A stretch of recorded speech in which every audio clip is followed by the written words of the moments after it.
नमस्कार, India voice देख रहे हैं आप। मैं हूं आपके साथ स्वीटी दीक्षित। बुलेटिन की शुरुआत करेंगे बड़ी जानकारी के साथ। साबरमती जेल पहुंची यूपी पुलिस की टीम। अतीक अहमद को साबरमती जेल से यूपी लाया जाएगा। अतीक को लाने साबरमती जेल पहुंची है यूपी पुलिस। उमेश पाल हत्याकांड में वारंट भी लेकर पहुंची है यूपी पुलिस। उमेश पाल हत्याकांड में अतीक को आरोपी बनाया। बता दें कि बड़ी जानकारी आपके साथ साझा करें एक बार फिर से। साबरमती पहुंची है यूपी पुलिस की टीम। एसटीएफ की टीम भी उनके साथ मौजूद है। साबरमती जेल से अतीक अहमद को लाया जाएगा यूपी में, उत्तर प्रदेश में। तो एक बार फिर से वही सिलसिलेवार तरीके से वही तस्वीर देखने को मिलेगी जो कि कुछ ही दिनों पहले देखने को मिली थी। और इसी दौरान देखिए, अतीक अहमद 2 पल की नींद भी नहीं लिया था और यही तस्वीर एक बार फिर से देखने को मिल सकती है, क्योंकि यूपी पुलिस, एसटीएफ पुलिस पहुंची है साबरमती जेल। अतीक अहमद को वारंट बी के तहत उसको यूपी लाया जाएगा, पूछताछ की जाएगी। इससे पहले उमेश पाल अपहरण मामले में अतीक अहमद को यूपी लाया गया था। अब उमेश पाल हत्याकांड मामले में अतीक अहमद को यूपी लाया जाएगा। बता दें कि उस समय जब यूपी लाया गया था तब उस पर आरोप सिद्ध हुए थे। इसी के साथ अतीक अहमद को उम्र कैद की सजा भी हुई थी। एक बार फिर से उमेश पाल हत्याकांड में वारंट भी लेकर पहुंची है उत्तर प्रदेश पुलिस। उनके साथ एसटीएफ की टीम भी मौजूद है। तो पूरा प्रोसेस, पूरी प्रक्रिया जब हो जाएगी उसके बाद से अतीक अहमद को यूपी लाया जाएगा। तो एक बार फिर से अतीक अहमद को यूपी लाने की तैयारी चल रही है। यूपी पुलिस की टीम, एसटीएफ की टीम पहुंची है। वो पूरी प्रक्रिया पूरी हो जाएगी, उसके बाद से अतीक अहमद को लाया जाएगा। तो ये तमाम पुलिस बल आपको नजर आ रहे हैं। यूपी पुलिस पहुंची है साबरमती जेल अतीक अहमद को लाने के लिए और कुछ ही देर में जो है पूरी प्रक्रिया पूरी हो जाएगी। उसके बाद अतीक अहमद को कुछ ही देर में यूपी पुलिस लेके रवाना हो सकती है। ज्यादा जानकारी के साथ शोएब रिजवी हमारे साथ जुड़ चुके हैं। शोएब, देखिए एक बार फिर से यही होने जा रहा है। फर्क सिर्फ इतना है, उस बार उमेश पाल अपहरण मामला था, इस बार उमेश पाल हत्याकांड की वजह है। बिल्कुल स्वीटी, एकदम सही है कि इस बार जो है कहीं ना कहीं पुलिस उन्हें उमेश पाल की हत्या से जुड़े मामले में पूछताछ करने के लिए लाएगी। हालांकि अभी कानूनी प्रक्रिया की जा रही है। साबरमती जेल यूपी की पुलिस पहुंच चुकी है। हमारे पास जो सोर्सेस के हवाले से खबर है कि लगभग वही टीम है जो इससे पहले उमेश पाल के अपहरण मामले में गई थी उन्हें लेने के लिए, जब सजा उन्हें हुई थी आजीवन कारावास की। लगभग वही ज्यादातर टीम के सदस्य हैं जो इस वक्त साबरमती जेल के बाहर मौजूद हैं। हालांकि जो कानूनी प्रक्रिया है उसको पूरा किया जा रहा है, चूंकि बी वारंट लेकर पहुंची है। और इसके बाद अगर वहां से उन्हें ये पूरी प्रक्रिया पूरी हो जाती है तो उन्हें अब से 1-2 घंटे बाद प्रयागराज के लिए रवाना किया जाएगा। और उम्मीद की जाती है कि कल शाम तक वो यहाँ पहुंचे। लेकिन अभी चूंकि वहां पर साबरमती जेल में इस पूरी बी वारंट की जो प्रक्रिया है उसको किया जा रहा है। हालांकि कयास ये भी लगाए जा रहे हैं कि हो सकता है इस बार ट्रेन का भी माध्यम चुना जा सकता है।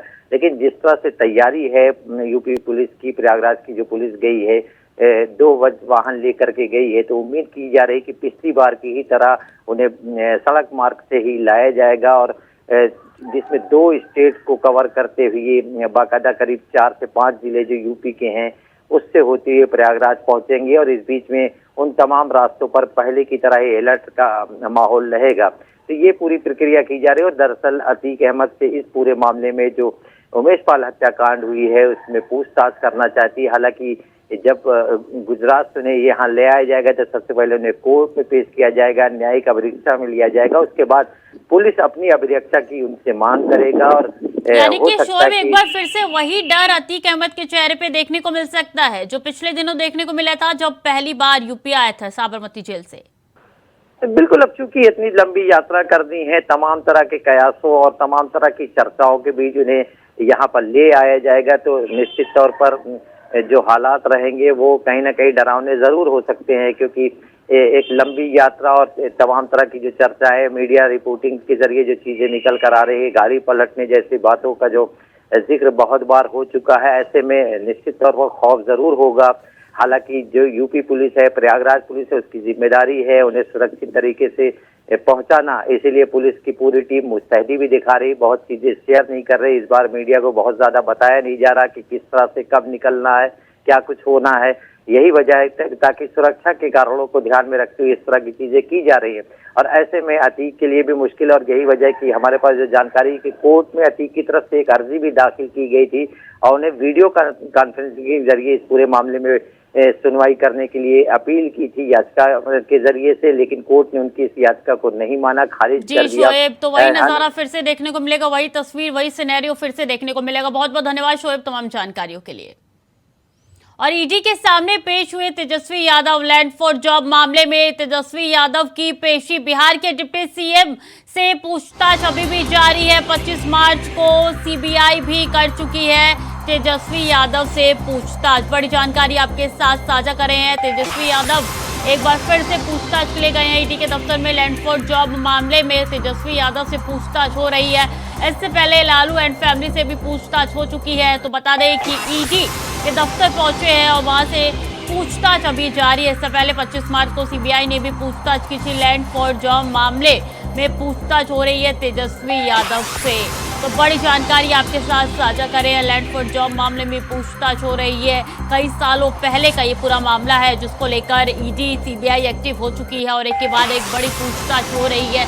इससे पहले भी तेजस्वी यादव की बहन से पूछताछ की थी ईडी ने। मीसा भारती से पूछताछ की थी, उसी दिन सीबीआई से पूछताछ की थी।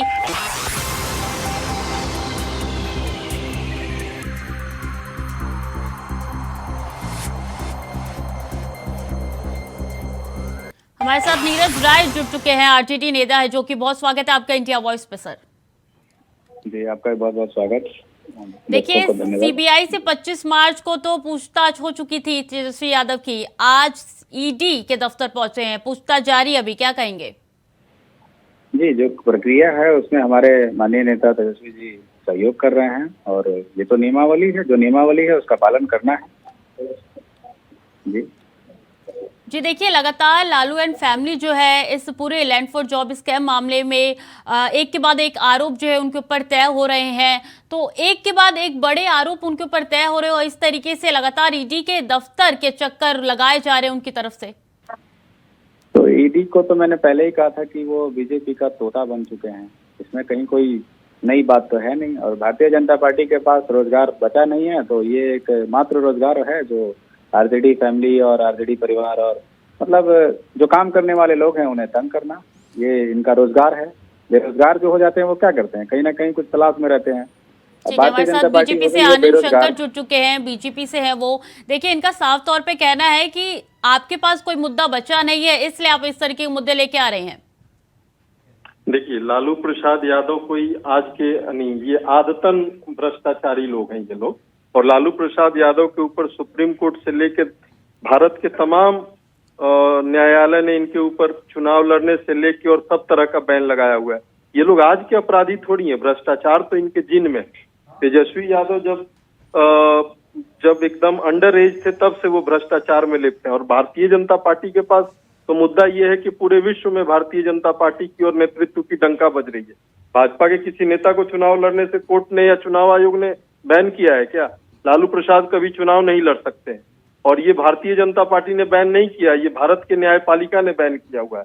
वही हाल तेजस्वी यादव का होगा, वही हाल राहुल गांधी का भी हुआ। तो ऐसे लोगों पे बहुत कमेंट करने की आवश्यकता नहीं है स्वीटी जी। देखिए, भारतीय जनता पार्टी का नेतृत्व, मोदी जी के नेतृत्व में कोई भ्रष्टाचारी नहीं बचेगा इस देश का। इसीलिए ये सारे चोर चोर मौसेरा भाई एक हुए हैं, सभी बिलबिलाए हुए हैं और सभी भ्रष्टाचार के मुद्दे पर एक होकर भाजपा से लड़ने की कोशिश कर रहे हैं। लेकिन बिहार की सम्मानित 14 करोड़ जनता और पूरे भारत की 140 करोड़ जनता का आशीर्वाद है मोदी जी के साथ, और उसी निष्ठा और संकल्प के साथ मजबूती से वो सबकी सेवा में लगे हुए हैं। और जो ये भ्रष्टाचारी हैं इनको जेल जाना ही है, इनके ऊपर तो कानून संबद्ध कार्रवाई होगी। एक बात, दूसरी बात जो इन्होंने कही तोता, तो यूपीए के टाइम में, इन्हीं के टाइम में सुप्रीम कोर्ट ने सीबीआई को पैरेज्ड केट बोला था, केज्ड पैरट बोला था, पिंजरे का तोता है। अब नहीं बोल रहे हैं, अब जितना मर्जी पीआईएल डाल दिया इन लोगों ने। अभी गए थे ना सुप्रीम कोर्ट, सारे 14 विपक्षी दल मिलके, सभी लोगों को सुप्रीम कोर्ट ने लताड़ा कि कानून सबके लिए एक है। तो इसलिए इस पे कोई बयान देने की जरूरत नहीं है, कानून अपना काम कर रहा है और भ्रष्टाचारी जेल के सलाखों के पीछे रहेंगे, बहुत जल्दी रहेंगे। जी नीरज राय जी, आपने सुना होगा आनंद शंकर की बातें। वो कह रहे हैं कि चोर चोर मौसेरे भाई हो गए हैं। मैं इसी बात पर कहना चाहूंगा कि जब इन लोगों को कुछ ऐसे भाषाओं पर टिप्पणी की जाती है तो इन्हें बुरा लगता है, और ये किस बिना पर और किस मुंह से ये कह रहे हैं कि चोर चोर मौसेरे भाई। एक माननीय नेता होने के बावजूद ये उनको चोर कह रहे हैं। क्या इनके ऊपर आरोप नहीं होना चाहिए? क्या ये मर्यादित भाषा है? क्या भारतीय जनता पार्टी को यही तेरा भाई कहावत है? नहीं, कहावत है तो कहावत है। आपने क्या कहा कि वो चोर और वो चोर? क्या आपको ये मर्यादित भाषा इस्तेमाल करने नहीं आता है? क्या भारतीय जनता पार्टी लताड़ना जानती है? भ्रष्टाचार के आरोप में ही लालू, आप भारतीय जनता पार्टी बहुत संस्कारी बनते हैं, तो ये कहाँ का बात होता है भाई कि आप किसी को चोर बता दीजिए ना जो जेल गया हो भ्रष्टाचार के आरोप में। और क्या आपके पार्टी जेल में है? सुशील मोदी जी के बारे में कोई नेता जेल में नहीं है? आप आकर देख लीजिए, आपके पास कुछ मुद्दे रहते नहीं हैं और बिना मुद्दों के आप जनता को धमकी करने का काम करते हैं। लॉजिक नहीं मिल रहा है। इससे बड़ा कोई मुद्दा होगा कि आपके नेता को चुनाव लड़ने से इस देश की न्यायपालिका ने रोक लगाई हुई है, वो जीवन में कभी चुनाव नहीं लड़ सकते हैं। मैं तो वही कह रहा हूँ ना कि जब किसी निर्दोष व्यक्ति को आज के डेट में बाद भी आप चौड़े होकर आप किसी के ऊपर भी कोई आरोप लगता है तो न्यायपालिका का जो कर्तव्य है वो करेगी ना।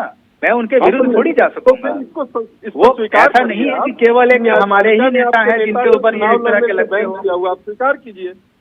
इसमें जब तक आरोपित जो होता है, मेरी बात को समझा जाए, जब तक आरोपित जो भी है उसके प्रति कुछ ठोस मुद्दे नहीं निकलेंगे तब तक तो मुझ पर भी आप FIR कर दीजिए, मैं भी कहीं के लायक नहीं रहूंगा। नहीं, वो सिद्ध कराइए। और ईडी जांच कर रही है ना तेजस्वी जी को। तो जांच का विषय है ना सर, जांच का विषय है ना, तो आप जांच पर छोड़िए ना, आप भी मिला के जाते हैं। अगर आप लोग निष्पक्ष हैं, अगर आप लोगों ने कोई भ्रष्टाचार नहीं किया, सहयोग कर रहे हैं, सहयोग हम सहयोग कर रहे हैं। हम ये बात लालू जी भी कह रहे थे, लालू जी जेल में है, सजा काट रहे हैं। ये लोग आपके ही इशारे पे चलते हैं, फिर भी हम लोग सहयोग कर रहे हैं। हम कहाँ गलत हैं भाई? हमने जब हमें बुलाया गया तब नहीं आती है, सहयोग किया और जनता पार्टी हमें न्यायपालिका पर पूरे तरीके से भरोसा है। लेकिन कुछ ऐसी एजेंसियों को आप लोगों ने अपने कब्जे में रखा हुआ है। कौन सी एजेंसी है वो नीरज राय जी? वो एजेंसी कौन सी है? आप न्यायालय का शरण ले सकते हैं। बात है क्या पर इतना तंग की जा रही है भाई? एक प्रेग्नेंट महिला जिसका 1 हफ्ता के बाद उसकी डिलीवरी होने, क्या 16 घंटे कानून के तहत है कि कोई कर रहे थे आप? मुझे आप जवाब दीजिए ना। क्या आपके परिवार में किसी को इस तरीके से एक नहीं ये किस के बारे में बहुत नहीं परिवार में अगर कोई आप 16 घंटे बैठा पुलिस अधिकारी गया है और उस घर में महिला है, अगर वो गर्भवती है तो महिला को थोड़ी जांच कर रहे थे। क्या कॉपरेशन किया आपने 16 घंटे तक बैठा करके? क्या यही ईडी का रख गया है? क्या यही न्यायालय से आपको राहत मिली? आपको न्यायालय की बात छोड़िए ना, मेरी जवाब आपके पास है क्या?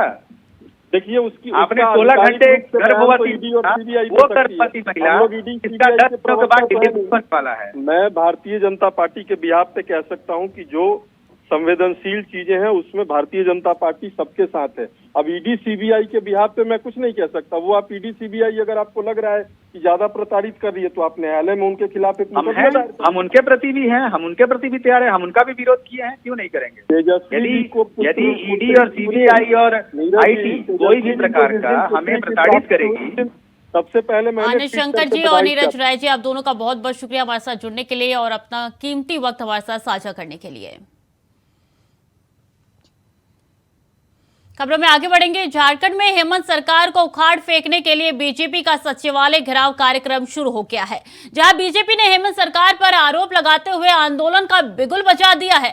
सभी बीजेपी नेताओं ने सरकार पर जोरदार हमला बोलते हुए कहा है कि हेमंत सरकार के कारण राज्य की स्थिति भयानक है। 3.5 करोड़ जनता त्रस्त है। युवा, नौजवान, बेरोजगार, महिला, किसान, पिछड़ा, दलित समेत आदिवासी सभी परेशान है। प्रदेश में बेरोजगारी दर राष्ट्रीय दर से दोगुना बढ़ गया है। इतना ही नहीं, साथ ही ये भी कहा है कि सरकार की नीयत में खोट है। तो वहीं बीजेपी के घेराव को देखते हुए प्रशासन मुस्तैद है।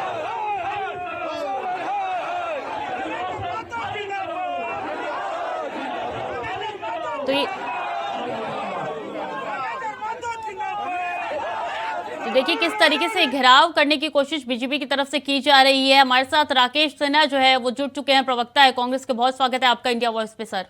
जी धन्यवाद। देखिए किस तरीके से बीजेपी घेराव कर रही है, क्या लगता है कितना सही? देखिए ये बीजेपी का सचिवालय घेराव कार्यक्रम पूरी तरह ड्रामेबाजी है। हम इसे नौटंकी मानते हैं। अभी देश के सामने सबसे बड़ा मुद्दा महंगाई है। देश के सामने अभी सबसे बड़ा मुद्दा देश की गिरती अर्थव्यवस्था है। देश के सामने सबसे बड़ा मुद्दा डॉलर के मुकाबले रुपये का धाराशाही होना है। देश की संपत्तियां जिस प्रकार एक व्यक्ति के हाथों सौंपा जा रहा है, 7 सालों में एक व्यक्ति 609 स्थान से पार करते हुए देश का सबसे अमीर आदमी बन जाता है। तो देश का मुद्दा यह है, देश का मुद्दा यह है कि आज गैस का सिलेंडर 1100 रुपये में मिल रहा है। देश का मुद्दा यह है कि आज पेट्रोल और डीजल 100 रुपये के पार हो गया है। देश का मुद्दा यह है कि लोगों का निम्न वर्गीय मध्यम वर्गीय परिवार की आमदनी घट गई है। उनके थाली से सिन्हा जी, निवाला मुद्दा तो यहाँ पे राज्य का है, इसलिए ये घेराव हो रहा है। हमारे साथ अनंत अमित नेता जुड़ चुके हैं बीजेपी से। बहुत स्वागत है आपका इंडिया वॉइस पे। देखिए सुजी जी, अभी मैं सुन रहा था, मैं आपके प्रश्नों से पहले मैं इनके प्रश्नों का मैं जवाब दे, जिस तरीके से ये कह रहे थे। आज भारतीय जनता पार्टी ने जिस तरीके से सचिवालय घेराव का कार्यक्रम बनाया है हमने, ये निश्चित तौर पे ये विगत 3.5 वर्षों की फेल्यूर सरकार है। आप किसी भी मुद्दे को उठा लीजिए, चाहे वो नियोजन नीति हो, शिक्षक की बहाली हो, बेरोजगारी का मामला हो, आंगनबाड़ी में महिलाओं का मामला हो, चाहे वो करप्शन का मामला हो, किसी भी एक मुद्दे पे राज्य सरकार के प्रतिनिधि बैठे हुए हैं, हमारे मित्र हैं। ये मैं अपने मित्र से पूछना चाहता हूँ, आप एक मुद्दा बता दीजिए 3.5 वर्षों में जिसमें कि आप जनता के बीच में जाके हमारी जनता को कह सकते हैं कि हमने ये काम किया है। आज हम 3.5 वर्षों बाद सड़क पे उतरने की हमारी मजबूरी थी, हमारी पार्टी के, हमारे कार्यकर्ताओं के। और जिस तरीके से आज के प्रोग्राम में आपके अधिकारियों, सरकार के अधिकारियों के द्वारा जिस तरीके से रोकने का प्रयास किया गया, निश्चित तौर पे ये लोकतंत्र की हत्या के स्वरूप में। देखिए, चाईबासा के डीसी ने एक पत्र जारी करके और कल से लेके आज तक में तमाम गाड़ियों की चेकिंग का जिस तरीके से व्यवहार कर रहे हैं, उनको ऐसा लग रहा है कि भाजपा का कार्यकर्ता नहीं, ये हिंसा करने वाले लोग जा रहे हैं किसी के पॉलिटिकल कार्यक्रम में। ये स्वीटी जी, देश का पहला ऐसा राज्य होगा हमारा झारखंड जहां पे इस तरह का चिट्ठी डीसी के द्वारा जारी किया जाता है। आप दोनों को रोकना चाहूंगी। ये तस्वीरें जो टीवी स्क्रीन पे आ रही है, ये वही की तस्वीरें, झारखंड की तस्वीरें। देखिए किस तरीके से लाठीचार्ज, आंसू गैस के गोले और पानी के बौछार जो है वो किए जा रहे हैं। और देखिए तस्वीरें काफी विचलित करने वाली है। आनंद जी। जी, निश्चित तौर पे स्वीटी जी, हम तो बार बार कह रहे हैं, हमने, हमारे प्रदेश अध्यक्ष ने कल प्रेस कॉन्फ्रेंस करके भी और सरकार को आगाह किया था। आज तमाम कई जिलों के एसपी जिस तरीके से हमारे कार्यकर्ताओं को रोकने का काम कर रहे थे, हमारे सांसदों के साथ जिस तरीके से अभद्र तरीके से बात कर रहे थे, निश्चित तौर पे ये लोकतंत्र की हत्या है। और सरकार हमारे घेराव कार्यक्रम से घबरा गई है, क्योंकि सरकार को ये पता है कि 3.5 वर्षों में हमने कोई ऐसा काम नहीं किया है जिसके वजह से हम जनता के बीच में जा सकते हैं। और जिस तरीके से हम सड़क से लेकर सदन तक में लगातार जनता को ये बताने का काम कर रहे हैं कि ये वर्तमान की सरकार भ्रष्टाचारी सरकार, हेमंत हटाओ राज्य बचाओ, ये हमारा कार्यक्रम। जी राकेश सिन्हा जी, वर्तमान की सरकार भ्रष्टाचारी सरकार है, बीजेपी का कहना है। हेलो जी राकेश जी, आवाज आ रही है आपको?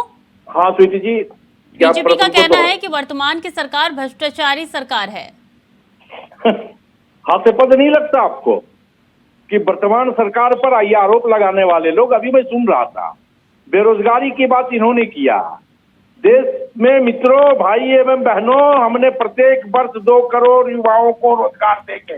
राकेश ने आपको 5 लाख हर वर्ष दे रहे थे और आपने अमित भाई जब आप बोल रहे थे तो मैं सुन रहा था। आपने अमित भाई जब आप बोल रहे थे तो मैं सुन रहा था। धैर्य रखिए, मैं जानता हूँ गर्मी बहुत है, पुलिस की लाठी आप खाए हैं, पता है मुझे। थोड़ा धैर्य, हम तो इसी से मुझे बोलने दीजिए अमित भाई, मुझे बोलने दीजिए। जी, बोलने दीजिए। मुझे पता है कि पुलिस की लाठी आपको भी शायद लगी है, जो सूचना हमें प्राप्त हुई है। तो थोड़ा धैर्य रखें, तब तक चोट को संभालें। मैं बोल रहा हूँ आप। जी, आप हमारी चोट की चिंता ना करें। जी बोलिए। हाँ, तो ये 20,000 करोड़ का घपला, गुजरात एयरपोर्ट का ड्रग्स से पकड़ाना, ये क्या कहलाता है? देश की जनता जानती है ना। आप राकेश भाई कुछ झारखंड देश की जनता जानती है ना, देश की बात हम बाद में अडानी करेंगे। से प्रधानमंत्री जी का क्या संबंध है, ये देश की जनता पूछ रही है ना। रोजगार की बात आपके मुंह से शोभा नहीं देता अमित भाई। 2 करोड़ युवाओं को अगर आपने प्रत्येक वर्ष रोजगार दिया होता तो आज रोजगार के लिए आपको इस भीषण गर्मी में पुलिस का डंडा नहीं खाना पड़ता। क्यों नहीं दिया आपने 2 करोड़ युवाओं को रोजगार? आपने तो वादा किया था, बड़े बात बड़े यहाँ होर्डिंग राज्य की लगाए हो थे। रही है राकेश जी, राज्य की बात हो रही है, झारखंड की बात कर रहे हैं हम, राज्य देश की की बात बात नहीं क्यों? कर रहे, देश की भी बात देश- करेंगे, पर यहाँ अभी हम मुद्दा देश की बात राज्य कर है रहे हैं। झारखंड। नहीं हम देश की बात कर रहे हैं। देश की क्योंकि बात भी हमें करेंगे देश हम से अभी, प्रेम है लेकिन ना, मुद्दा हम जो देश है से- वो राज्य हम है, देश की राज्य में बात जिस करते तरीके से हैं। बीजेपी घेराव कर रही है वो मुद्दा है। पूरी तरह फ्लॉप है स्वीटी जी, हम लोग को कोई चिंता नहीं है। भारतीय जनता पार्टी के इस कार्यक्रम को उनके कार्यकर्ताओं ने ही नकारने का काम किया है। कार्यकर्ता, ग्रामीण क्षेत्रों के कार्यकर्ताओं का कोई सहभागिता आज के कार्यक्रमों में नहीं दिखी। स्वीटी जी, तो इससे अगर क्या प्रतीत होता है? हमारे कार्यकर्ता, अब चाईबासा जैसे सुदूर जिला के डीसी का पत्र वायरल हो रहा है, आपके पास भी होगा, नहीं है तो मैं दिखा देता अगर मैं अभी लाइव होता। तो अगर हमारे कार्यकर्ता अगर आ रहे थे तो डीसी साहब को पत्र निकाल के जगह जगह पे एसपी साहब को रास्ता रोकने की क्यों आवश्यकता पड़ी? ये मन को बहलाने को गाली भी ये ख्याल अच्छा देखिए है। राकेश जी, आप मुद्दे पे कार्यकर्ता बात जुटे कीजिए, नहीं 24 अमित भाई, जिला, पूरे 24 जिला की कार्यकर्ता जनता आपके जुटे त्राहिमाम है नहीं आपकी तो आप सरकार उसका से। ठिकरा प्रशासन पे फोड़ रहे हैं। कार्यकर्ता स्वयं आपके नहीं जुटे। अरे तो आप चिट्ठी क्यों आपने निकलवा बड़े दी बड़े आपने? दावे किए कि ट्रेन चलाएंगे, हेलीकॉप्टर लेकर आए हम उड़ाएंगे, तो सारा ट्रेन कुछ से आए हैं। हो गया। तो वो देखिए राकेश जी, आप मुद्दों पे बात कीजिए। हम तो ये कह रहे हैं कि अगर हमारे कार्यकर्ता नहीं आ रहे थे, ग्रामीण सुदूर क्षेत्र से नहीं आ रहे थे, तो आपके डीसी साहब और एसपी साहब को लाठी चलाने की, आप खुद ही कह रहे हैं कि आप हमसे कह रहे हैं कि आप अपने अपने घाव को देखिए। अरे जब मतलब आपने नहीं कानून को आप अगर आप दोनों हाथ में बात लेंगे, खुद ही कह रहे हैं। कानून भाई, अगर आप हम हाथ इतनी में देर लेंगे की तो तो स्वाभाविक को तौर पर लाठी लाठी जलाने की चलेगी। आवश्यकता है। कौन कानून हाथ में ले रहा है राकेश सिंह जी? भाजपा कार्यकर्ताओं ने लिया, पत्थर उन लोगों ने चलाया, पहले पानी का बोतल पहले उन लोगों ने प्रशासन के ऊपर फेंका। देख अब लीजिए आप ही वीडियो सब- फुटेज आप ही- ईमानदारी से। आप ही दोनों बात कह रहे हैं राकेश जी। आप कह रहे हैं कि एक तो लोग नहीं है, दूसरे आप कह रहे हैं कि कार्यकर्ताओं ने पानी का बोतल, अरे जब कार्यकर्ता ही नहीं है आपके हिसाब से तो किसने पानी का बोतल फेंक दिया? देखिए राकेश जी, हम मुद्दों पे अगर बात करें तो जो जिस मुद्दों को लेकर आज हम घेराव कर रहे हैं सचिवालय का, वो 3.5 सरकार की नाकामी के ऊपर, आपके वर्तमान सरकार के भ्रष्टाचार के ऊपर, आपके वर्तमान सरकार के बेरोजगारी के मुद्दों को लेकर, तमाम मुद्दों को लेकर, क्योंकि 3.5 वर्षों में आपकी सरकार ने कोई ऐसा काम नहीं किया जिससे कि जनता के हित के लिए कोई कार्य किया गया हो। हमें मजबूरन, हम तो लगातार सदन से लेके सड़क तक में हम आपकी सरकार के खिलाफ हम तमाम चीजों को लेकर जनता के बीच में जाते रहे, लेकिन हमें जब ये लगा कि अब ये नाक का पानी ऊपर बह रहा है, तब हमें मजबूरी में पार्टी को ये निर्णय लेना पड़ा। पार्टी ने ये निर्णय लिया और पार्टी आज जिस तरीके से काम कर रही है, निश्चित तौर पे राज्य की जनता को ये समझ में आ गया है कि वर्तमान सरकार का अब जाना तय है। राकेश सिन्हा जी, हेलो राकेश सिन्हा जी, इनका कहना है कि सरकार को अब पता चल चुका है कि अब वर्तमान सरकार का जाना तय है, इसलिए आप इतने ज्यादा गुस्से में नजर आ रहे हैं। नहीं, गुस्से में हम नहीं है, क्योंकि इन लोगों को जनता ने इस रास्ते नकार दिया। तो ये बेचैनी और ये छटपटाहट है इन लोगों के बीच। ठीक है, बेचैनी रहना भी चाहिए, लाजमी है। दोबारा सत्ता में इस राज्य में कभी नहीं आएंगे, अरे आप चाहिए लाख ये कार्यक्रम कर ले, दोबारा इस सत्ता में नहीं आएंगे इस राज्य में। जनता ने इनको पूरी तरह नकार दिया है। इनके मुख्यमंत्री स्वयं अपने कैबिनेट मंत्रियों से चुनाव हार गए हैं, तो बेचैनी तो होगी ना। आप राकेश जी अभी रामगढ़ की हार ठीक है राकेश जी, मैं आपको रोकना चाहूंगा, आनंद जी आपको भी रोकना चाहूंगी। किस तरीके से तस्वीर निकल के सामने आ रही है, जहां पे किस तरीके से पानी का बौछार हो रहा है, वाटर कैनन का इस्तेमाल किया जा रहा है और लगातार लाठीचार्ज भी की जा रही है, बहुत कुछ कह रही है तस्वीरें राकेश जी। मैं तो कहा कि लोकतंत्र में अपनी बातों को रखने का अधिकार सबको है, इसकी इजाजत इस देश का संविधान भी देता है और स्वाभाविक तौर पर रखनी चाहिए। लेकिन कानून को अगर कोई भी व्यक्ति अपने हाथों में लेगा तो संवेदनशील सरकारें इस राज्य में कानून काम को कर किस रही है। तरीके से हाथ में लिया जा रहा है, थोड़ा समझाइए जरा। स्वीटी जी, आपको कैसा लगता है कि आप प्रशासन के ऊपर पत्थर फेंको, आप प्रशासन के ऊपर पीने वाला पानी वाला बोतल फेंको, तो प्रशासन लाठीचार्ज और फव्वारा भी नहीं छोड़ेगा आपके ऊपर। अनंत जी, इनका कहना है कि पहले आप लोगों ने पथराव और बोतल फेंके हैं पानी के, इसके बाद से पुलिस ने एक्शन लिया है। जब ये सरकार को ये पता चल गया कल कि जिस तरीके से पूरे 24 जिला के राज्य की जनता और हमारे कार्यकर्ता जब रांची में आ रहे हैं, तो इन्होंने पहले तो 144 लगाया। 144 के बावजूद भी कार्यकर्ताओं के हुजूम को देखकर जिस तरीके से डीसी साहब और एसपी साहब के द्वारा कार्यकर्ताओं की गाड़ी को रोकने का काम किया तमाम जिलों में, चाहे वो हजारीबाग हो, चतरा हो, पलामू हो, चाईबासा हो, जमशेदपुर हो, किसी भी जिला में, पूरे 24 जिला में जब हमारे कार्यकर्ता जब आ ही नहीं रहे थे इनके हिसाब से, तो इनको ऐसी आवश्यकता क्यों पड़ी। आज जिस तरीके से जनता ने ये मान लिया है कि भ्रष्टाचारी सरकार को उखाड़ फेंकना है और हमने पार्टी ने निर्णय ले लिया है, तो निश्चित तौर पर ऐसा लगता है कि राज्य की जनता और ये वर्तमान सरकार ये जान गई है और हमारे बिल्कुल, ये तस्वीरें भी काफी कुछ कह रही। राकेश सिन्हा जी, आनंद, अमित जी, बहुत बहुत धन्यवाद आप दोनों का हमारे साथ जुड़ने के लिए, अपना कीमती वक्त हमारे साथ साझा करने के लिए। तो देखिए, तस्वीरें हैं जो झारखंड की हम आपके साथ साझा करें, जहां पे बीजेपी सचिवालय घेराव करने के लिए निकली है, मोर्चा खोल दिया है सरकार के खिलाफ, और ये तस्वीरें निकल के सामने आ रही है जब वाटर कैनन का इस्तेमाल किया जा रहा है। बीजेपी के लाखों कार्यकर्ता सड़क पे उतर गए हैं, सचिवालय घेराव करने के लिए धीरे धीरे आगे बढ़ रहे हैं। तो वही लगातार सरकार की तरफ से इंतजाम सुरक्षा के पुख्ता किए गए हैं और इस तरीके की तैयारी निकल के सामने आ रही है। तो फिलहाल के लिए बुलेटिन में इतना ही। खबरों का सिलसिला लगातार जारी है, देखते रहिए इंडिया।